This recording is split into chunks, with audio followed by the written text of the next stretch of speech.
এশিয়ার সবচেয়ে বড় ফুটবল মঞ্চ, আলো ঝলমলে স্টেডিয়াম, গ্যালারিতে হাজারো দর্শক, আর সেই মঞ্চেই প্রথমবারের মতো লাল সবুজ জার্সিতে নামছে বাংলাদেশ নারী ফুটবল দল। প্রতিপক্ষ বর্তমান চ্যাম্পিয়ন চীন।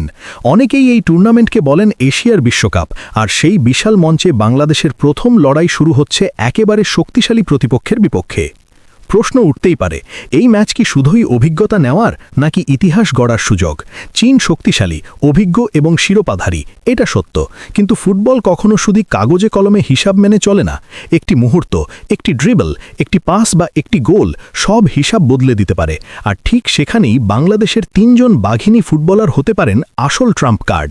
আজকের এই ভিডিওতে আমরা জানব কারা সেই ৩ জন যারা চীনের মতো পরাশক্তির বিপক্ষে ম্যাচের মোড় ঘুরিয়ে দিতে পারেন। আর শেষের নামটি শুনলে হয়তো আপনিও বলবেন, হ্যাঁ, তিনিই হতে পারেন চমকের কেন্দ্রবিন্দু। তাই ভিডিওটি শেষ পর্যন্ত দেখতেই হবে। তৃতীয় নম্বরে রয়েছেন ঋতুপর্ণা চাকমা। তাকে অনেকেই ভালোবেসে বলেন বাংলার মেসি। এই তুলনা শুধু আবেগের কারণে নয়, তার খেলার ধরনেই রয়েছে সেই ঝলক। ছোট ছোট টাচ, গতি, দারুণ বল কন্ট্রোল আর ডিফেন্ডারদের কাটিয়ে এগিয়ে যাওয়ার অসাধারণ ক্ষমতা। ঋতুপর্ণা বাংলাদেশের আক্রমণ ভাগের অন্যতম বড় ভরসা। সাম্প্রতিক সময়ে জাতীয় দলের হয়ে তার পারফরমেন্স তাকে এনে দিয়েছে বিশেষ মর্যাদা। মাহফুজা আক্তার কিরণ পর্যন্ত ঋতুপর্ণাকে বাংলাদেশের মেসি বলে আখ্যায়িত করেছেন। তার বিশ্বাস, বড় মঞ্চে ঋতু নিজের আসল ঝলক দেখাতে পারবে।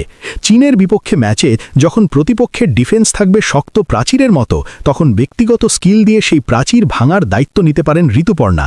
একটি কাউন্টার অ্যাট্যাক, একটি সোলো রান, আর সেখান থেকেই তৈরি হতে পারে গোলের সুযোগ। তাই চীনের বিপক্ষে ম্যাচে ঋতুপর্ণার পারফরমেন্স হতে পারে নির্ধারক। দ্বিতীয় নম্বরে রয়েছেন আনিকা তানিয়া সিদ্দিকী। বাংলাদেশি বংশোদ্ভূত এই ব্রিটিশ ফুটবলারকে ঘিরে রয়েছে আলাদা কৌতূহল। ইংল্যান্ডে বেড়ে ওঠা এবং সেখানকার ক্লাব ফুটবলে খেলার অভিজ্ঞতা তাকে দিয়েছে ভিন্ন মাত্রা।